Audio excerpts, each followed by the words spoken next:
robustly on full gear right now, right? Yes. Who's having hellebore heaven in their yard? Yes. That's good. What else is happening in your yards? Mud? What else?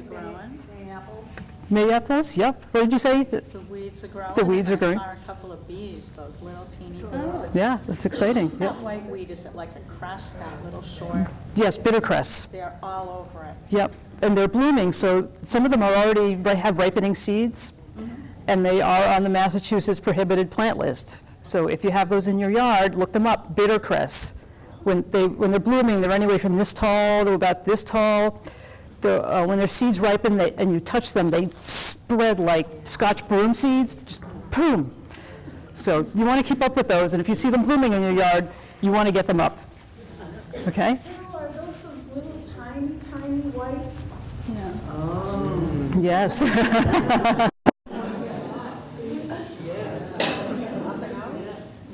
Okay, so ticks. I was just going to speak about that, Joyce. Ticks. Who's terrified of ticks? Who's not terrified of ticks? Who knows somebody, or she or he themselves has a tick-borne illness? Let's see. It's a lot. And Joyce pointed out the other day that there's a new tick in town, the longhorned tick. Oh, come on. I don't know if does it reach the Cape, Mass yet? It's not endemic on the Cape, but it is there. It's there. And as Joyce was saying, it came, the name is longhorn, so it came on, traditionally it lives on longhorn sheep, longhorn steers, and sheep, goats, kind of livestock. But there's some concern that the diseases that it carries will be added to by intermingling with our local deer ticks and dog ticks and Lone Star ticks. So we have to watch out for that. Who's ever seen a Lone Star tick? Do you know what's one thing? What did you notice about them? The females have a white dot on their back. Can everyone hear that? The females have a white dot on their back. That's why they're called Lone Star. And you know what? Once that sinks its little head into you, within 20 minutes, you can get Powassan virus. If your doctor tells you, oh, you have 24 hours, you have 48 hours, that doctor may not be Lyme literate. Okay, so think about that. 20 minutes. So what's super important is to not be bitten by a tick. Okay, you must protect yourself because ticks are everywhere. Okay, you want to have, I'm not wearing my gardening outfit tonight, but I spray by hand my shoes. I send my pants and my shirts and all my other layers in to be treated at a company called Insect Shield, which is in North Carolina, right? For about $10 per piece of clothing or pair of socks, you can have your clothing treated with permethrin, which once it's dry, you do not use it on your skin, you use DEET on your skin, right? That goes on wet. But permethrin, it's in your clothes, it's dry, it lasts for 72 washes. Okay, it lasts a good long time, and it's extremely effective. I was just saying to Anne a few minutes ago, she said, oh, your hair is so long. And I said, yeah, I'm going to cut it because I'm concerned about taking a tick. Okay. Any questions about ticks? Can I just add one? Of course. This permethrin that she speaks of is available in animal supply stores, Tractor Supply, and other feed stores, and you need the 0.5%. Anything less than that, the 0.1%, isn't as good. It doesn't kill ticks. And if anyone tells you any of the natural stuff kills ticks, it does, but it repels them, not kills them. But you have to put it on every single square inch of your body, in all of your clothes, and repeat it again in 2 hours. So don't go natural. Right. And I would add to that, Joyce, you can walk in the store and buy, it comes a yellow bottle, the brand is Sawyer. When you use that on your own clothes, like I use it on my boots and my hats, that lasts for 6 washes. So it doesn't last anywhere near as long, but it is extremely effective. Okay, so I highly recommend it. How do you apply it to your clothing? When you're doing it at home, when you're Yeah. I put my shirts on a clothes hanger, I hang it on the shed out of the wind, where there's no insects around, where there's nothing blooming, and I spray it, flip it over. I'm wearing a respirator mask, so again, you don't want it on your skin or your lungs. I wear goggles, and then I let it dry. Any other questions?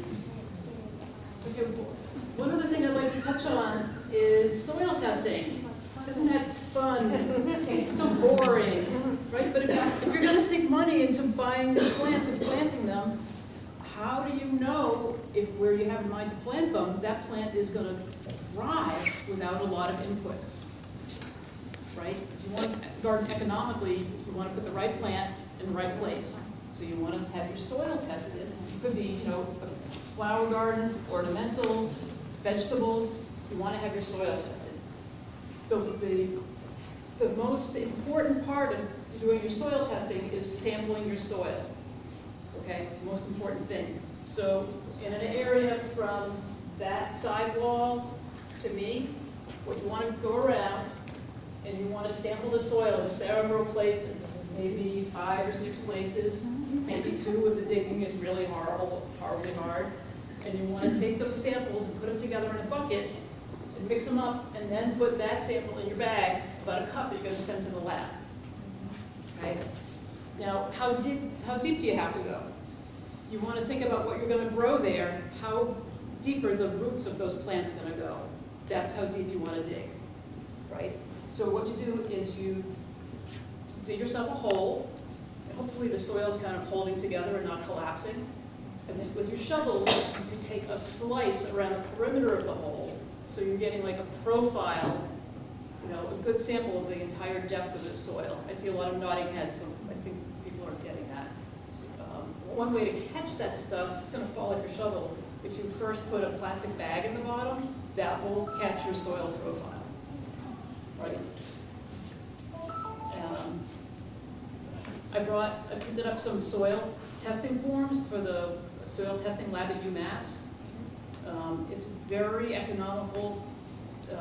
Routine soil analysis is $20. You get a pretty comprehensive report. I would also suggest that you check off the box for an organic matter test, which is $6. So that'll tell you, the more organic matter you have, generally speaking, the more nutrients are available to your plants. Okay, because the little positively charged ions, they stick to organic matter. And then the plant is able to grab them and pull them up through the roots. Maybe that's too much information, but I'm a plant geek, so I just want you to know that your organic matter is worth spending $6 on, in my opinion. Any questions?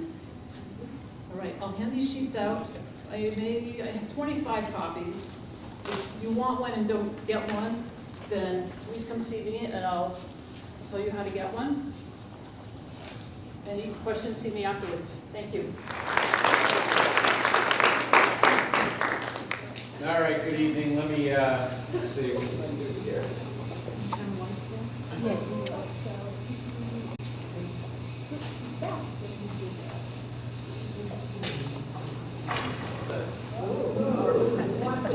I don't know that we want it completely dark. You guys will fall asleep.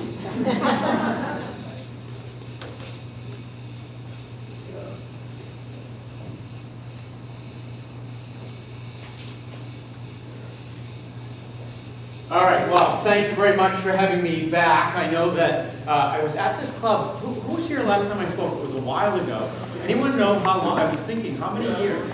12 years ago. It's like 8 or 10 years, isn't it? Something like that. So not much has changed. I'm a little older. I started doing the WBUR thing since I was here last, so that's kind of new. I've been doing that for a few years, and I really enjoy doing that. We're also being filmed for the cable access for Easton as well tonight, so we'll I'm going to be moving around, so the camera person's going to have to kind of follow me a little bit. So tonight I'm going to talk about several different things. You folks asked me to talk about vegetable garden, you asked me to talk about a little bit of design, and also climate change. So we've got all sorts of different things that I'm going to talk about. I probably have more slides than we'll get through. We'll start with the first slide up here, just a couple of pictures. This is a showy lady slipper. It is native to Minnesota. It does grow around here. If you are fortunate to have the right soil conditions, it's like any of the other lady slippers. It can be a little bit finicky. That's in my garden a couple of years ago. I've noticed it actually not doing as well over the past couple of years, so I'm not sure what's happening to it at the present time, but it seems to not be doing that well. And then I've got a picture of Lookout Farm. I live near Lookout Farm. I still live near Lookout Farm. I lived there when I spoke here last time too. And so I'm fortunate to be able to walk up there every morning, and sometimes I'll snap some pictures and see what's going on. There as well. I don't think that the clicker thing's going to work, so we're going to have me manually do it. So here's what I'm going to talk about tonight: vegetables, butterflies, bees, some design, some climate change, and then we'll take some questions. I figured I'd start with a bunch of different pictures and kind of give you a feeling for kind of what I've been up to, kind of what my life is about a little bit. I'm fortunate in that I've created a life where I certainly work plenty, but I also have a lot of free time as well, where I'm able to kind of enjoy nature and enjoy the changing seasons. It's one of the goals I set out about 15 years ago, was really to not get sucked into the corporate environment. And so what I do is I'm able to walk around places like Lookout Farm and see it. So this was taken this morning, actually, as I was on the walk this morning. I'm wondering, is that all we got? It's either this or nothing. What about putting the kitchen? Oh, yeah, we're gonna put the kitchen on. And leaving the doors open. It'd be a little. What do you think? I don't know how we're going to film, but probably have some. We'll have the slides themselves. So there's Lookout Farm this morning. Some nice clouds. Just a beautiful morning. The fruit trees are not in bloom yet. Also, I took this afternoon. This is my vegetable garden. I do a lot of drip irrigating. So those of you that have vegetable gardens, overhead watering is really a no-no if you can avoid it. Overhead watering promotes a lot of disease, and it's just not good for the plants. The chlorinated water is not great for the plant leaves and things like that. So I put the drip in several years ago. We've got some peas in the background, and there's also some radishes in the right side, and I've also got some spinach going. All these things were planted on March 1st, so we're up at this point. If you're wondering how I did that with the snow on March 4th, if you look here, there's some plastic behind there. I basically took some electrical conduit and made like a little hoop, and then I just cover an area with plastic. It gets pretty warm, the snow melts, and I'm able to plant the seeds there as well. So, how do we get to that? That's Patagonia. There we go. Slide. Pagita, I think we went to your screensaver.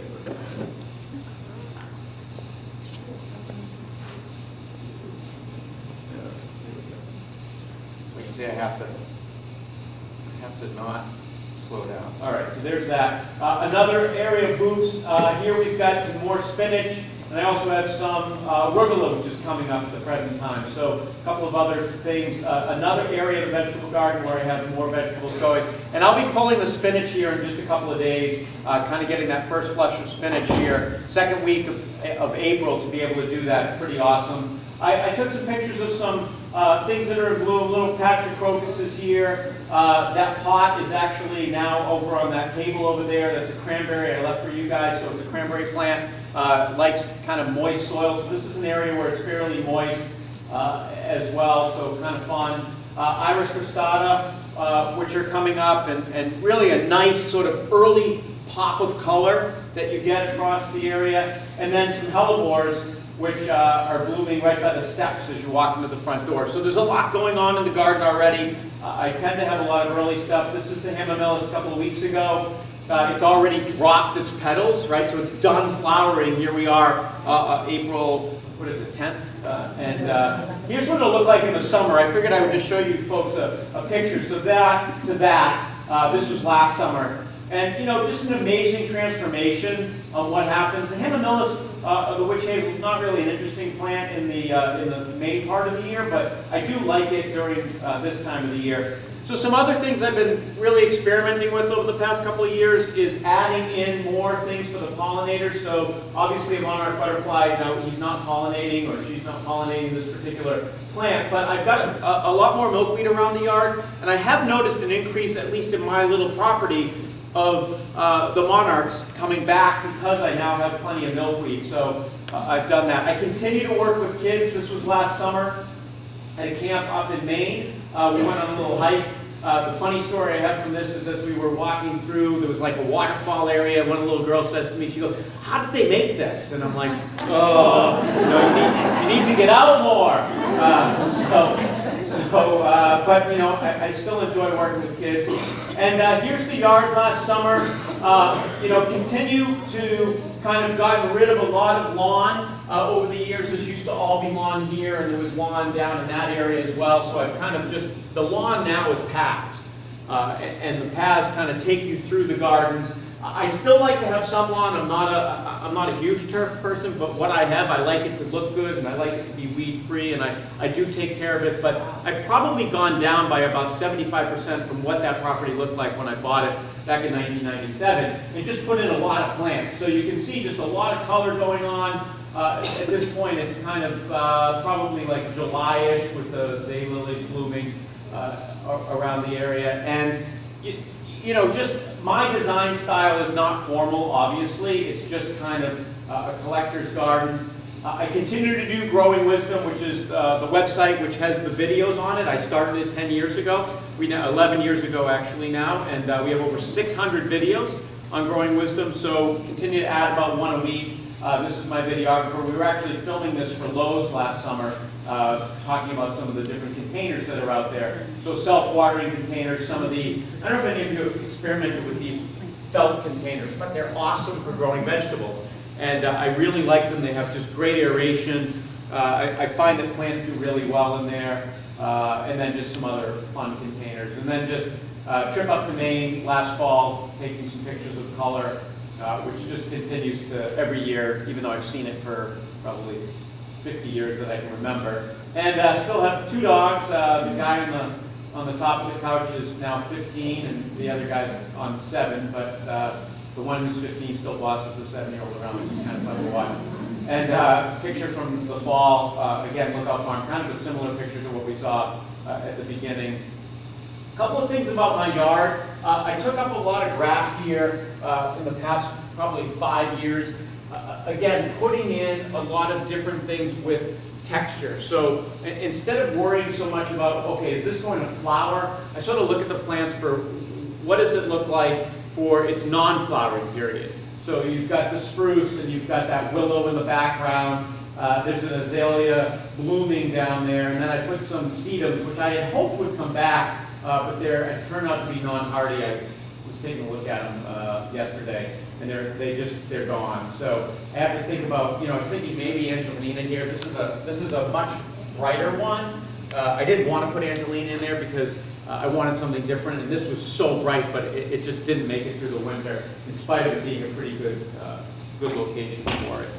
And then another view, trellis. I get a lot of trellises around the yard. Again, if you look here, there's not a lot in bloom. You know, you've got an azalea there kind of mid-picture, but there's a lot of color. There's a lot of different textures going on. I'm experimenting. I have this Japanese maple that I grew from seed, and I've got this trellis, and I'm just basically going to have that Japanese maple go up the trellis and have it flat against the trellis, so it'll kind of hide as you come down those stairs. It'll kind of give you a little bit of screening from that, just using the Japanese maple. In the winter, I don't go out that doorway anyway, so and it gives that red color all summer long. So from the time it starts leafing out in about another 2 weeks, all the way until fall color, I'm going to have this really cool thing on the trellis, and it seems to be working pretty well. It's been in there for about 3 years at this point. The vegetable garden I showed you a couple of minutes ago, this is what it looks like in full bloom. I love growing nasturtiums. I have a friend in California who sends me pictures of nasturtiums on salads all the time. He's like, they must be channeling you because I just love using nasturtiums all summer long. We've got garlic on the far left. You've got some lettuces and greens kind of in the middle. And then there's probably broccoli and kales and all that stuff behind, and also some different lettuces here. One of the things I like to do is just kind of mix the lettuces so you can see green and deep red and kind of a burgundy color, and all of those, just taking what I need, putting it in a salad, having that for, friends or family or just myself, is just a great way to kind of keep healthy.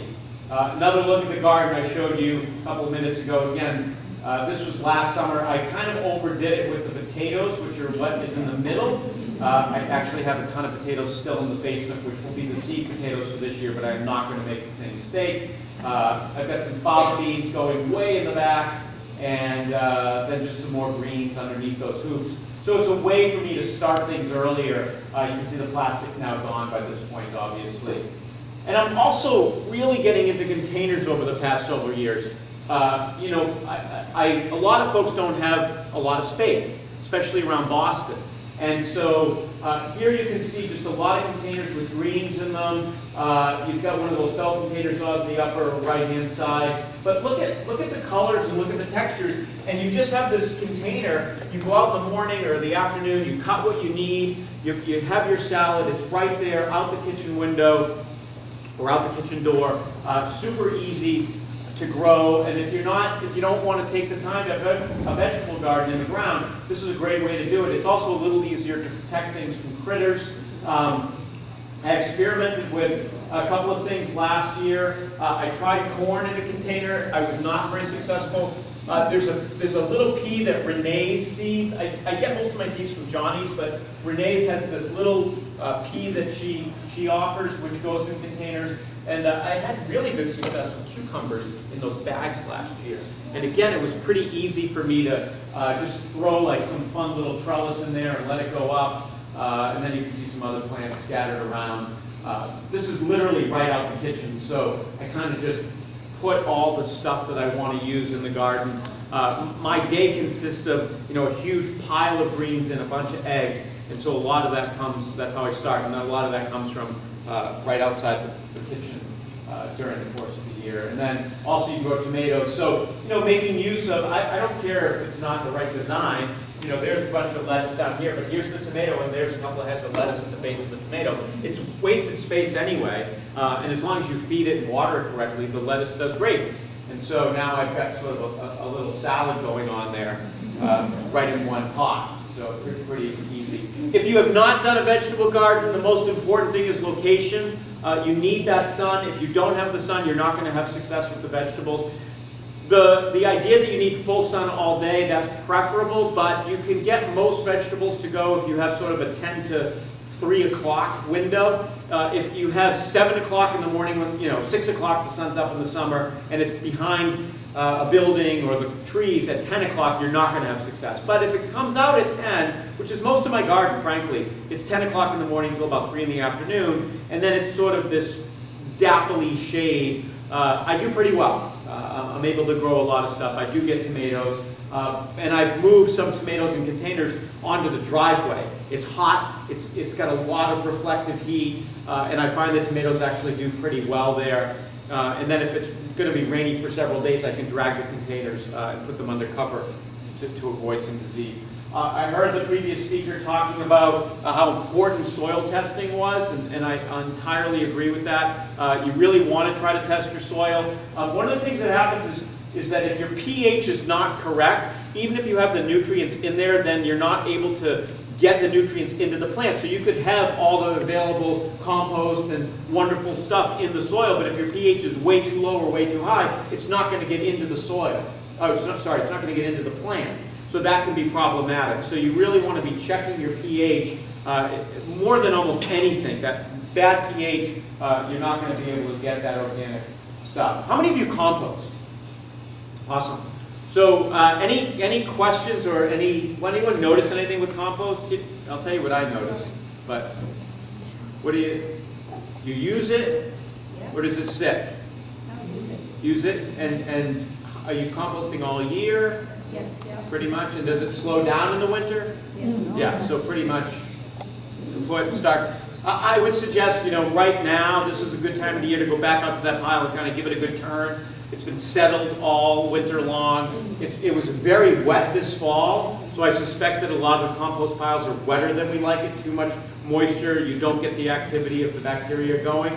So good idea to kind of fluff it up a little bit, maybe even feel it if it's really, really wet. Maybe get some dry stuff in there, maybe some dry leaves or shred it up. Would be good to dry it out a little bit. But yeah, I love doing it. Grass clippings, leaves, garden waste, weeds, deadheading, you know, vegetable peels, sawdust, all straw, all of this stuff, even papers can go in there. You're not recommended to put things like meat. The thing I do put in is I put fish bones and all that stuff in. I just don't put in, I just mix it in well enough. I don't put in, like if I do have chicken or red meat, I don't put any of that stuff in. So another thing to just, you know, again, this is going to be a potpourri of things. One of the things that's, I think, really important is to label everything. I can't tell you the number of times I have stuff coming up that I just forget what it is. And, you know, eventually when it gets big enough, it's easy to tell for most of us, oh, I get it, that's a kale plant, or that's a, you know, parsley, or that's whatever. But at the beginning, it's really, I think, critical to label it. It also just looks nice. You know, people come by the garden and they want to see your garden. For them who don't understand what things are, for them to see the labels. I also tend to label some of my ornamentals. I'm bad about knowing all of the plants in my garden, but I tend to try to put those little tags. I actually have little metal tags that I just twist on some of the plants so that if I want to know what something is, I do. Before we move on, I'm just curious, how many of you lost stuff this winter that was more, less, or about the same as every winter in the garden? Like, have you gone around, have you started sort of assessing your gardens yet to see what happened to it? Yeah? Some of the ornamental grasses are not coming back. Yeah, it could be a little early still. I mean, the soil's still kind of cold, but okay, perhaps. I think we'll know better in another few weeks. Anything else? Anyone else notice? Yeah. I have a very flat area that I've had lilies in a few years, and I had a washout. There's so much rain. Any roadie problems? Yeah. Anyone? I don't know what it is. Yeah, I've noticed a lot of rhododendron issues this spring. Like half of big rhodies that have been in there for 5-10 years, half of them just gone. And so I was just curious, it's more of a curiosity whether, you know, you guys are a little further south than I am, which can make a difference. But I think some of the moisture that we had last fall going into the winter, and then soil remaining frozen while the leaves were exposed to air in the 30s and 40s, and I think they wanted water, and so I think they couldn't get it because I think that it was very locked up in very wet, frozen soil. That's just anecdotally what I think. But I've noticed a lot. I have spruces that are gone. I have a lot of dead stuff in the garden for my area, just not something I have seen, and things that typically wouldn't die. All right, let's talk warm weather a little bit. Tomatoes. How many of you grow tomatoes? Okay, good. So we got a lot of folks. I tend to grow, I'm going to put all these little things up. I tend to grow about 13 to 15 different varieties of tomatoes. So one of the reasons I do that, and that's all the plants I have, so I almost have a different variety of the same number of plants.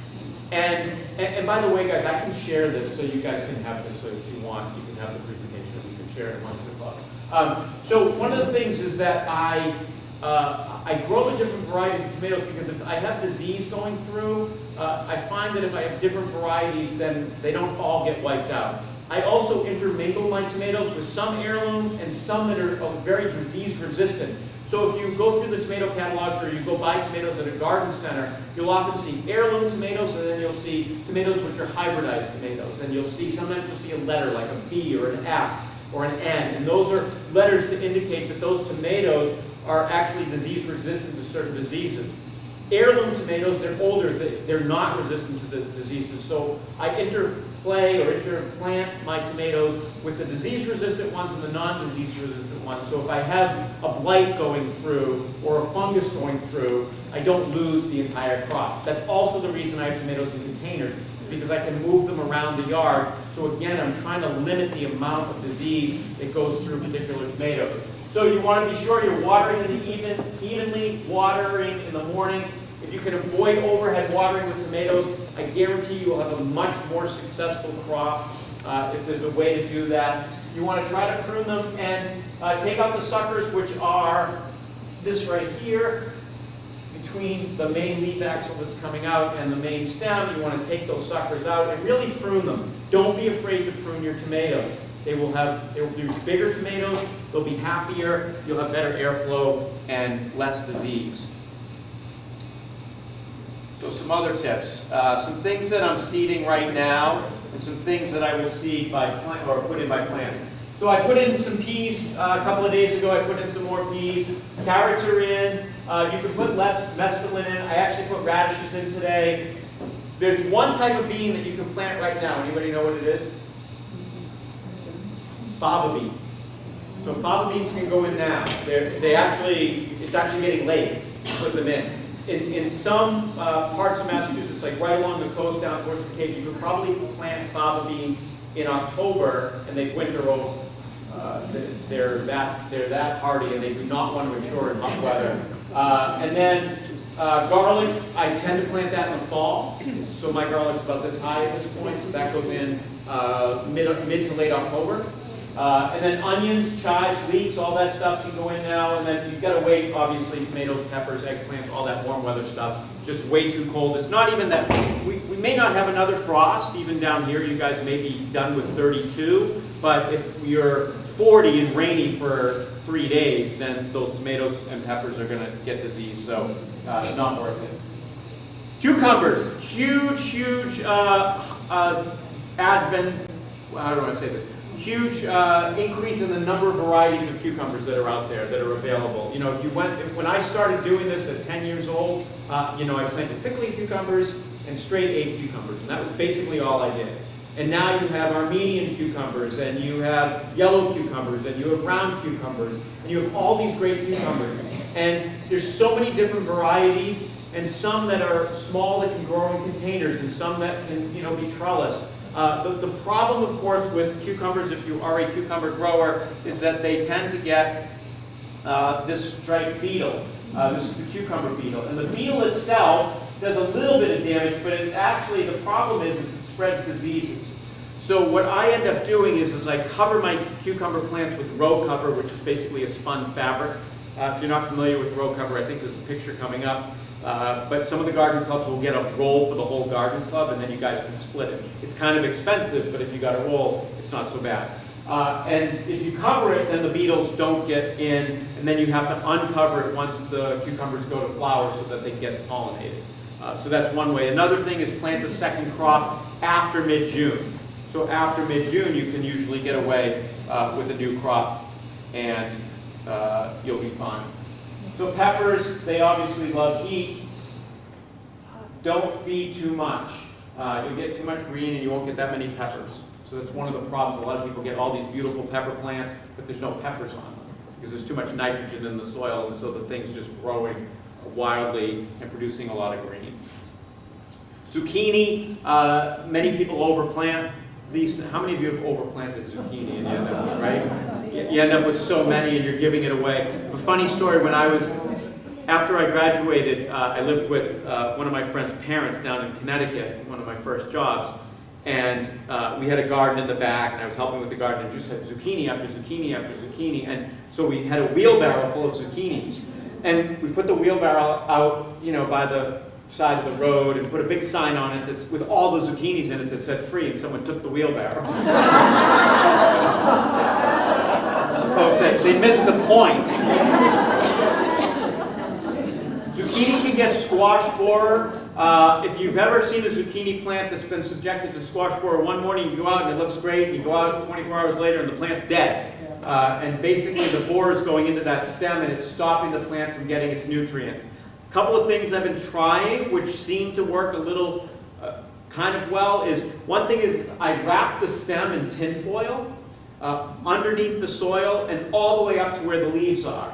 And so what's happening is that that squash borer, the actual bug, lays the eggs on the stem, and then the eggs hatch and it burrows into your stem. If you cover it with no ability for those eggs to get in there, that can help. But you want to be sure that you go underneath the soil with it and really go as high as you possibly can. That seems to help a little bit. Another thing you can do is plant one plant somewhere that's a sacrifice plant. And so you're doing what I said to the plants, wrap it in that, wrap it in row cover, but then you have one plant that you're sacrificing. So you're letting the beetle go onto that, and as soon as you see it start to die, then make sure you kill the plant, open it up, kill that beetle, kill the larvae so you're not getting more larvae. But that's another option which some folks do. So row cover is this stuff. It protects against insects. You get started early. It's great for frost protection. I've got some of my houseplants are already outside, so I have a bunch of row cover just scattered around the yard. And if, like last night, for example, was about 31 at the house, and I have an Edgeworthia which is outside, so that was covered with. It's hardy, but the new leaves are out, so I didn't want it to burn and get ruined. Some organic controls, diatomaceous earth. Serenade I love for fungus control. Nematodes are good for insect control. Horticultural oil and neem oil, all pretty good stuff. All organic, all approved by OMRI. All, when you go to the supermarket, you're buying organic, whatever. They are using stuff like this to control pests and things like that. So I like neem oil a lot. It's pretty good. You can apply it all season long. So one of the things, let me go backwards. One of the things about these organics is that they're very good at controlling insects and fungus as long as you use them before you have a problem. What they're not good at is once you get a problem, they can't catch up, right? So a lot of folks make the mistake of, oh, I don't have any bugs on my tomatoes, or I don't have any fungus on my plants, and I'm not going to use it. Oh, there's the fungus, I'll start using it, and then they say, oh, it doesn't work, right? Because it's too far gone. You really want to read the labels on these things. It will say start using when you're under pressure for these things to occur. So I'll start using the Serenade for the tomatoes. As soon as my tomatoes go in the ground, I'll give them spray. And if it's not raining for the next week, I'll leave it. And then I'll give it again in another 10 days, 14 days. If I'm under heavy pressure, it's very humid, I'll use it every 5 to 7 days. And that really keeps some of these things at bay. It's the same thing with your insects. If you wait till you have a huge insect problem, it's really hard for the organics to kind of get on top of things. So just something to keep in mind. Farming's hard. I add cow manure to a lot of my stuff. I have bags of this stuff, and what I do with my containers is I will take out about 1/3 of the soil, and I'll put it in a wheelbarrow, and then I'll add a bag of this stuff, and I'll have a mix of compost with some of the soil from my containers, and then I'll put that back in, so it's kind of recharging it. So it's a way to, I don't want to throw that soil away, but I also don't want to keep planting in those containers that I had lettuce in last year, and radishes and carrots and all those other things without charging it back up again. And I'll use a granular fertilizer sometimes, use a couple of tablespoons in a small pot just to add it and really give it the nutrients that you need. In terms of harvesting, you want to harvest early. Morning's really good because the sugars are high at that point. If you wait till, you go outside at noontime, plants are under stress. It's not the time that you want to be harvesting. So just a couple of fun things. This is another picture of that tunnel I showed you. You can see there's actually snow around here. I can get stuff going almost all the way through Thanksgiving, and I can start again. I'll throw seeds in there in December, actually, and then they'll start germinating in early February when the light gets to be about 10 hours. And by the time we get to this time of the year, that's why I'm able to harvest as early as I am. So there's just a couple of other pictures of just some nice greens when it was certainly too cold for that stuff. So I just threw up this slide. I'm not going to go through all of these, but again, I'm a big pollinator guy. I think that anything we can do as gardeners to help the pollinators is wonderful. So finding plants which pollinators love. Some of the more showy plants, they may not be native and they may not be pollinators for some of the pollinators around here. So there's certain plants which look really great. This is one of the things I learned from a friend of mine who used to be a gardener in the woods. He was a propagator up there. And he would say to me, some of these insects can't get the nectar out. They're just not equipped to it. This thing that's native to China, you know, some Chinese bee is over there doing what it needs to do, but it just doesn't work over here. So the bugs don't get what they need to. So, you know, try to plant natives, try to plant things which we know are pollinators. So we'll talk houseplants a little bit. This is my sunroom. This is all the plants, most of which will be outside over the next 4 weeks. It's a little crazy, but it's fun. You know, get to have breakfast in here in the morning. And as I move things out, and I've already started doing this, and some of these will go outside as well, as I move things out, it's really important that you start slowly. One of the things that can happen is you can burn your plants pretty easily, actually more susceptible to burning than they're going to be to frost. So the frost is a problem, obviously, if it's in the 20s. You don't want to be moving something that's, you know, a zone 10 outside. But you want to kind of put it in a shady area for a couple of days, not full shade, but kind of a dappled shade so it can adapt to being outside without that strong sunshine this time of the year. And if you don't think the sun is strong this time of year, it's as strong as it is in late August, right? So you wouldn't take a plant that's been inside all winter and throw it outside in August because it's too strong for it. It's why we get burned really easily. And then I move it into morning sun for 3 days and then full sun after about 5 to 7 days. And really watch the watering, because if we have dry weather, those pots can dry out really fast. You know, and then you get into that thing where you water it and you see the whole root ball just floating inside your pot because it's completely dried out. So I've also been feeding plants now since February. It's a great time to transplant your house plants. Put them into a newer pot. Do it now. Now is when those plants are really having a lot of pent-up energy. They're sending out new roots. You know, you wait another 6 weeks because it's warm out. 6 weeks from now, I hate to say it, that we're peaking in terms of life, right? I mean, all that new growth is happening now. Once you get by June 21st, plants are going the other direction. So some things about design. One of the things that he'd asked me to talk about was a little bit of design. So just some, again, these are just David Epstein thoughts, nothing earth-shattering. But I try to add like little sculptures around the yard for the winter. You know, I love the fact that starting in February the Hamamilla starts to bloom, and you know, I have stuff in the garden to November, but that leaves most of November, December, January, February, and really March, 5 months of the year where I'm looking outside going, you know, there's not much out there. So add things that are sort of static, which provide interest, and then just some of my favorite plants. I love umbrella pine, Cyadopodus. It's a great plant. The needles are wonderful. It can be a little bit floppy in heavy wet snow. So I actually have staked these when they're young because of that. Mahonia, down here you guys should be fine with this. It's a little prickly and it's not the most attractive, well-kept plant, but in the right area where you want to look at something with a really neat kind of leaf all winter, this is a great plant. If it's not a bad winter, the flowers are also amazing in the spring. This wonderful yellow flowers which have an incredible scent to them. So if they can make it through the winter, the flowers get blasted on my plants sometime, but some years they don't.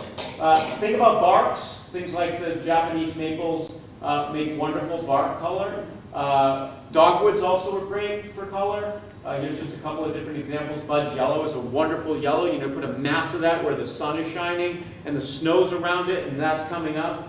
Fantastic, right? It's just a wonderful addition to that winter landscape instead of everything being so bleak. Stewartia bark is amazing, right? And here's a tree that flowers June 21st.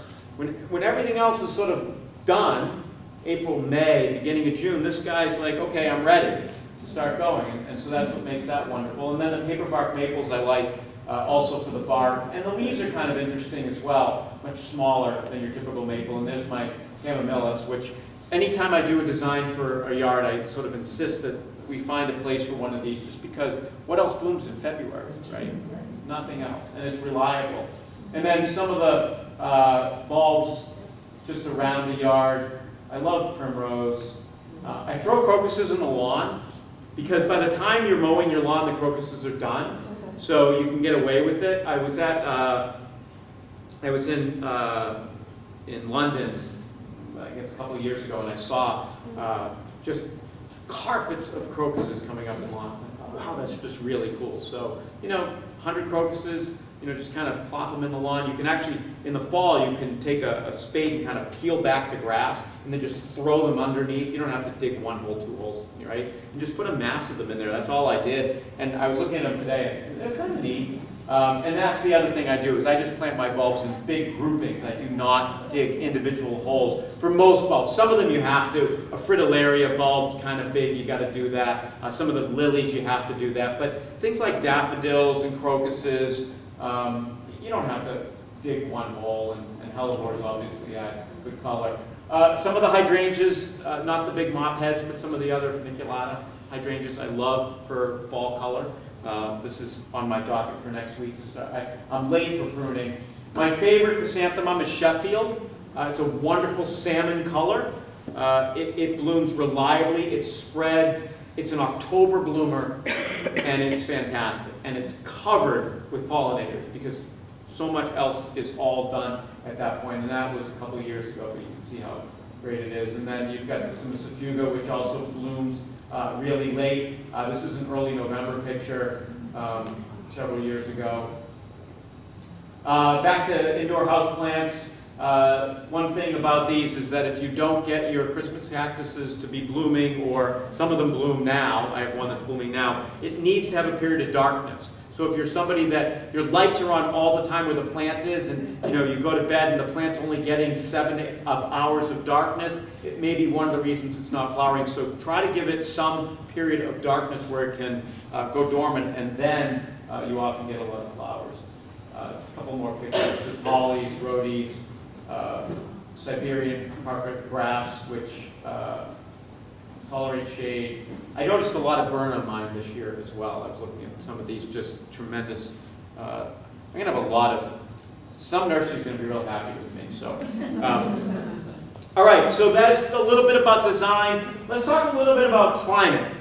So a couple of slides I have just to talk about where we are with climate change itself. The climate is changing. There's no question the climate's changing. You will get, and I won't get into anything political, but you'll get folks that think that the reason the climate's changing is X, and folks that believe the reason the climate is changing is Y. The bottom line is the climate is changing, and humans probably have quite a bit to do with why it's changing. What's interesting about this is that this is from way back in the early 1900s, and folks there were noticing, late 1800s, early 1900s, that the frost dates were changing. So what's one thing that we know is that there's cycles, right? So there's these cycles, there's warm and cool periods. So back in the late 1800s into early 1900s, we started to go into a warm period. We had a cool period back in the 1950s, 60s, early 70s. We started warming up again in the late 70s, early 80s, and that sort of continued since that point. You can go back and look at the records, and you see small fluctuations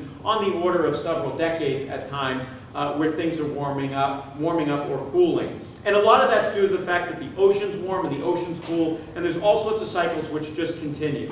On top of those normal cycles is the idea that we're just warming up, right? So it's superimposed on the normal cycles. So the cooler cycle is just not as cool, and the warmer cycle is a little warmer. So we're about to go into, in the Atlantic, just as a side note, we're about to go into a cooling phase of the Atlantic. The Atlantic's been incredibly warm over the past 20 years, especially in the Gulf of Maine. The Gulf of Maine is the fastest warming spot on the entire planet over the past couple of decades.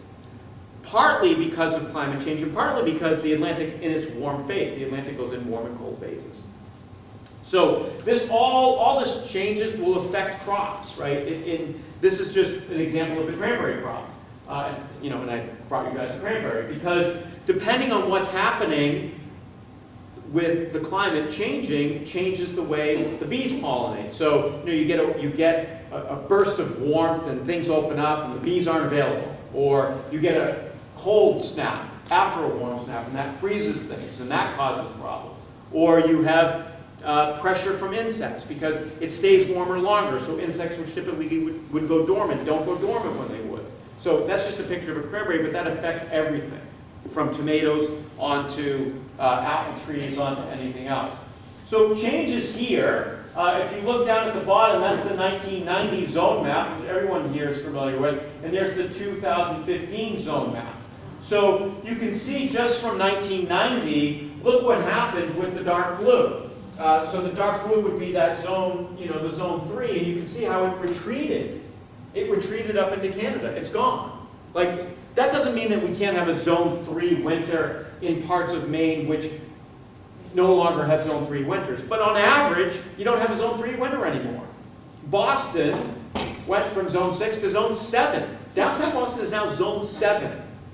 Parts of the Outer Cape are zone 7.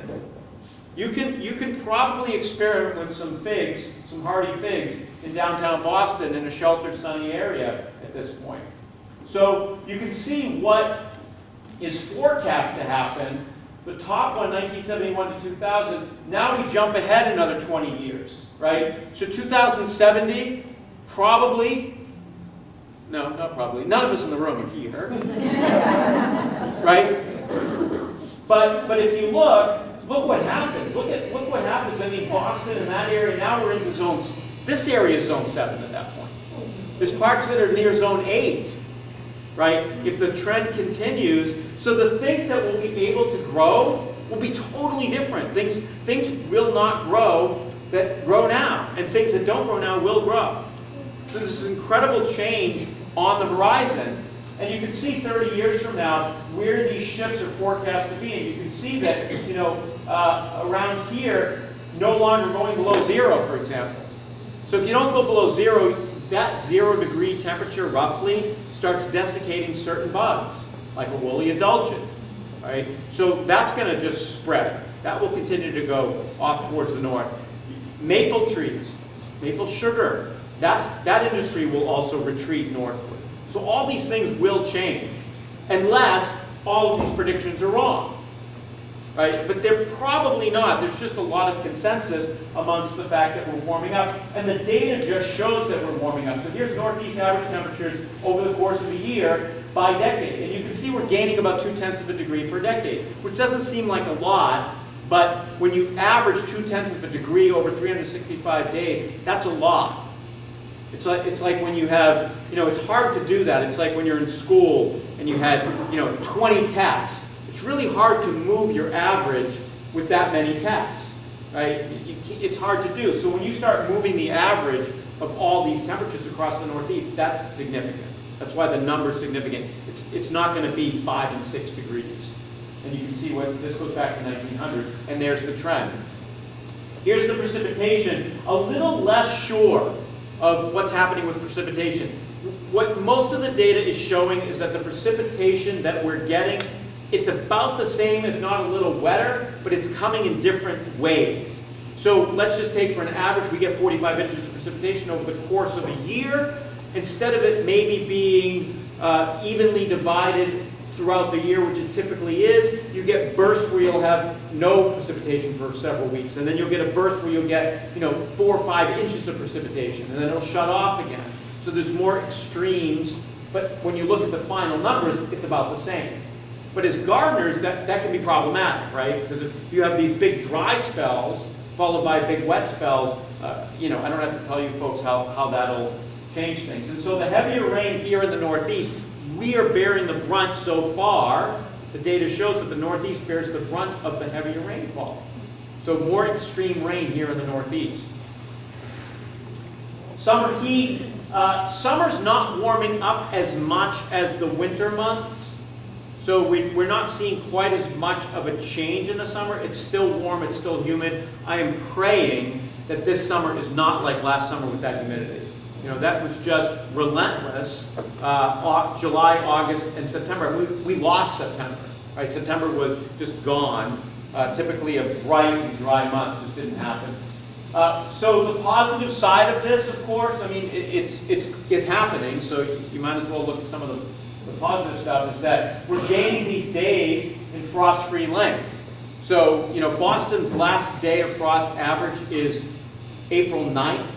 The last frost in Boston this year was April 2nd. I suspect that will hold. I don't expect we're going to see any more frost. So it's about a week early this year. That's meaningless. It doesn't affect the average. The latest over the past about 5 years is April 19th in Boston, April 18th or 19th. But again, the growers have noticed the changes.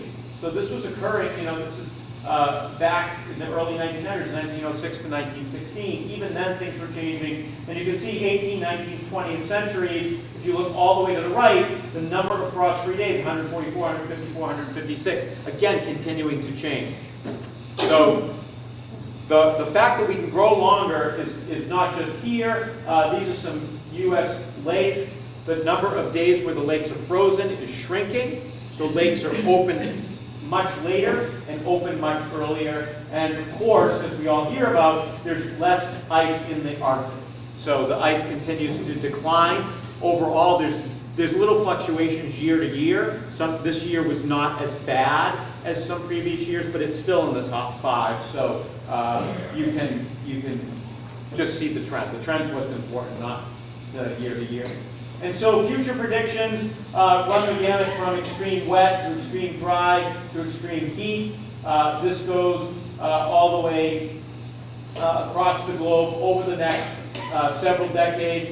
And the reason why folks think, and I'm just going to spend a little bit of time and then we'll take some questions, but the reason why this is occurring, just to give you a little bit of science background, the greenhouse effect is a good thing. The greenhouse effect is the fact that the UV light comes in from the sun.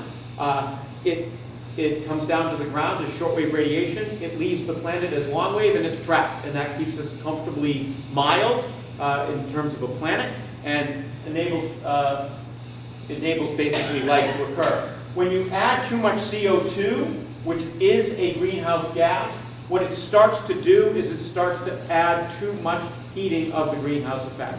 So you start to basically overheat. It's called the greenhouse effect because if you walk into a greenhouse, the light comes in and it warms up in there.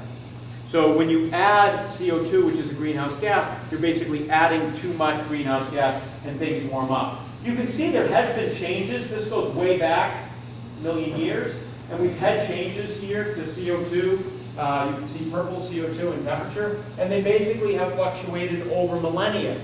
But when you start zooming in, right, and so some folks will say, well, it's always been changing, but the atmosphere wasn't the same back then, right? The atmosphere wasn't even made up of the same thing. So when we start zooming in here 450,000 years ago, you start to see a nice correlation with temperature and CO2. And that's why it's getting so much press, and that's why it's so important.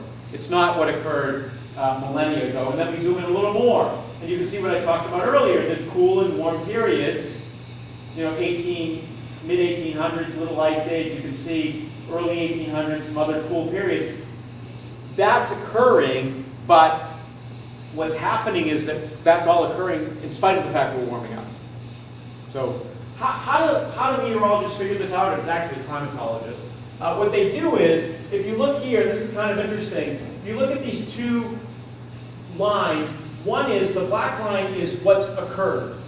That's what's happening, and you can see going all the way out. This is a textbook image I pulled. And then you can see the models basically go in and say, all right, what if we took out CO2? What would it look like if we just kept CO2 constant? And the models say, well, here's what the temperature would look like. The blue line. The black line is what's occurring. The blue line is what the models would say would occur if we kept CO2 constant. Then what they do is they say, okay, let's add into the models the CO2 we know is there. And lo and behold, the models match fairly closely the trend. They're not going to match year to year. They're not going to match those fluctuations because we have cold and warm periods. But they get the idea that we go up and down. And they get this trend is up. And that's how climatologists are able to say, hey, if we keep putting so much CO2 into the atmosphere, that trend line is not going anywhere. As a matter of fact, all the different models agree the trend. What the models don't agree on, and here's the nuance that doesn't get talked about so much in all the noise around this, is that there is a pretty wide range of what's going to happen. So a lot of predictions, or a lot of what you hear, is that top line. Boston's going to flood by 2100, because some of the models have extreme sea level rise. But there's also other models which have more controlled sea level rise.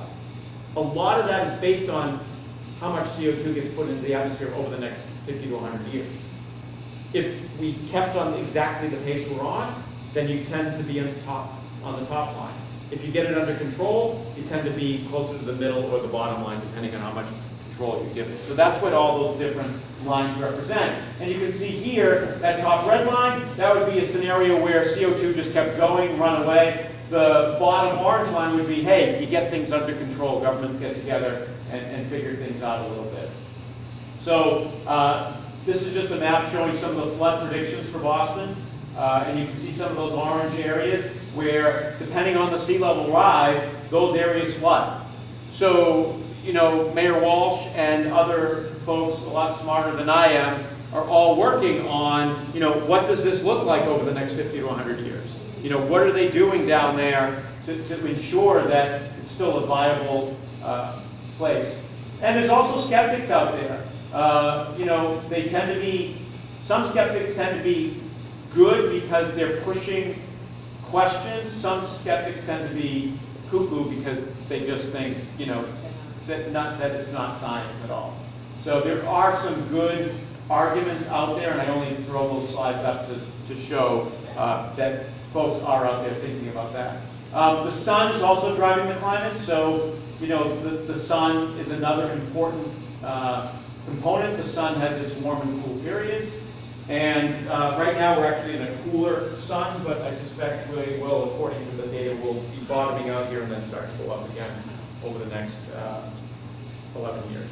So that's a lot of stuff, right? We started with some pictures of Lookout Farm, and we ended up with, okay, here's what the planet's going to look like in 2100. I left about 10 minutes or so for us to have some questions and a discussion, and I think we can put the lights back on, and I would love to hear from you folks on what you thought or what questions I might have sparked from you.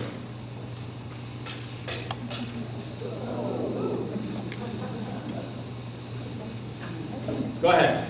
I've been trying to grow pumpkins. You've done pumpkins. Just trying to think through the ideal climate, the ideal sort of around there. It really ain't working at all. Are you growing like giant pumpkins or pumpkins from you? Giant ones. So you want the big giant ones? Yeah. Are you on Twitter? I am. So Charlie Lopresti, Yeah. he's on Twitter. Give him a tweet about growing giant pumpkins. He came in second in the state of Maine last year, so it's cooler. So his advice will be even more applicable to you. You're a little warmer, so it'll actually be easier for you. I know he starts them very early under hoop houses like I have.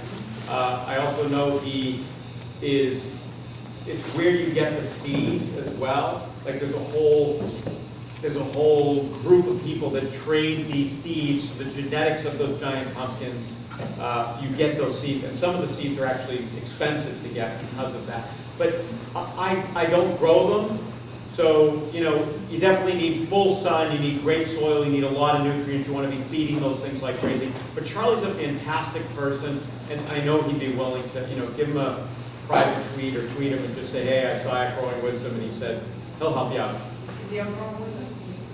He and I work together, so he'll know me. Yeah. What kind of practical things can we do in our yards to help with the CO2? Yeah, so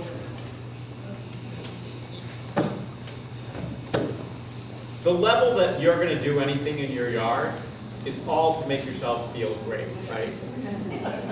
Right? You're not gonna, yeah, you're not gonna, for the CO2 thing to start, you know, trending flat, it's way bigger. But that said, you know, compost, don't use organic fertilizer, plant a tree,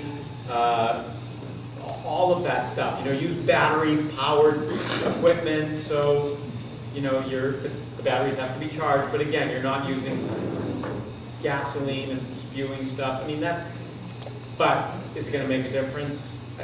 It's even if all of us were doing all that good stuff, it's just a drop in the bucket. It's really those power plants. It's the big stuff that's got to change.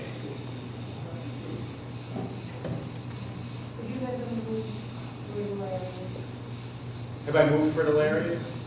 I have not moved fertile areas. I would imagine if you want to do it now.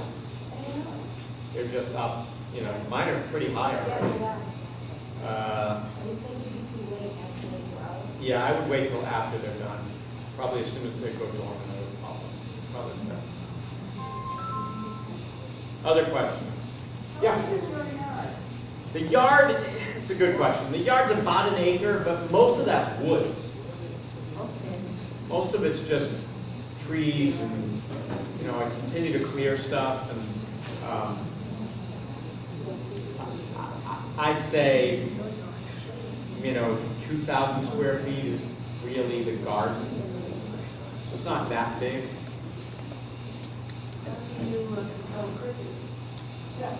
Yeah, so I had a lot of deer damage. Things like Bobex work pretty well, but you have to use it every 2 weeks. That's the other thing, it's like that organic thing we talked about. People will spray, and they'll be like, oh, okay, and then the deer will stay away for a couple of weeks, but then they come back because they didn't spray. So you have to stay on top of that stuff. That's the issue. Rabbits I can keep out of the vegetable garden with the fence. Goes down, about that much. I had a woodchuck, which got into the garden. I took care of him, but it took a while, but I did take care of him. Actually, I felt badly. I saw one on the road a couple of days ago. Right, I know where he lives, but I was happy in a way. Secretly. Yeah. I would like to add, speaking of you don't want to be nasty, I heard that Bobex is made from the pee of wild animals, right? Bobcats, Yeah. coyotes. So what happens is those wild animals are trapped and they're brought into containment, they're put on a catheter where their pee is collected and they die in their cages. So, just, it's, I would just hope that people would be aware of what they're buying, because that hurts. Yeah. And I would also ask about, even a gardener supply catalog when it comes in, there are many types of row covers. Would you talk about those? The stuff that I showed? Sure. There's different thicknesses of it. And so I use one that's basically down to, I think, 28 degrees. And then, you want to know how I use it, or? Well, just what you just said about the different degrees. Yeah, so some of the row covers will allow, some of them are built for more frost protection, and some are built for more insect protection. So the thinnest ones, you don't care about the frost at that point. You want as much light to get through as you want a bug to get through. So you want that particular type. If you're using it to grow longer, extend the season either on the front or the back end, then you want something a little bit thicker, but you don't get the light to come in as much. So, there's trade-offs there. Most of mine is kind of that 28 to 30 degree range, and I use it for both insects and for frost protection, just because I don't want to have, it's expensive, and I don't want to have, two different varieties of that stuff. Other questions? TV, radio? Can you tell me about the felt planters that you were talking about? Yeah. that you had as containers. So you can get them at a garden center, big box stores. They're basically just, they feel like felt. There's all different types of these cloth. You fill them up with soil, and you just plant in them. The shallower ones, some of them are only this tall, are great for lettuces. If you're going to grow something like the cucumber, you noticed I had the taller one. Tomatoes, the bigger ones. I've grown, I'm trying to think what else I grew edamame in one of those last year, which came out really well. So I'm surprised at how many plants I can get into one of those that's maybe 18 inches across. So I have a deck, I don't really have a yard. I Yeah. have a condo, so is it all right on a deck, just right on the Right wood on the deck, itself? yeah, perfect. Perfect. And the great thing about them is that you almost can't, the hardest part is that they dry out because they're so porous, but you can't overwater them. I mean, you could, but they're so porous that soil's gonna dry out nicely, and they also kind of they root prune because the roots aren't coming through those things. I find them fantastic for vegetables. I've been really impressed with them. You can try almost anything in one of those. So I think they're perfect for like that situation where you have a small yard or a deck or patio, as long as you have the sun. Yeah, I do, thank you. Yeah. What do you use for material for planting vegetables and crops? Like what do you use? You mean the soil? Yeah. So it's a great question.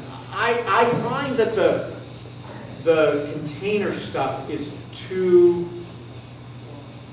peaty for me, right? It's just, I find that I end up rotting things too quickly in there. So what I do is I'll take a bag of that, and I'll actually go get a bag of like coarse sand, and I'll mix that in with the container stuff.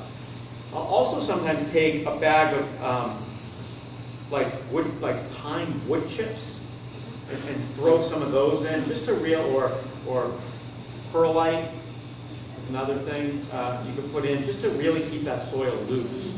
I just find that the container mixes, they think that they're great, but I find that they get really heavy and there's just too much peat in there. So I'll also add compost sometimes. You know, I'll buy a bag of, and I'll have a wheelbarrow, like when I'm doing the containers, I'll literally have a wheelbarrow filled with, and I'll kind of just, it's just a, you know, if you're gardening long enough, you kind of get a feel for it. It's hard to, you know, It's like cooking. yeah, it is like cooking, right?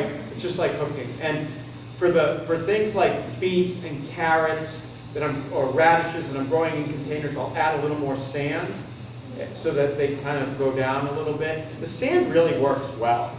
You know, I have bags of sand, and you want the coarse sand. If you get the fine play sand, it can kind of wash through there.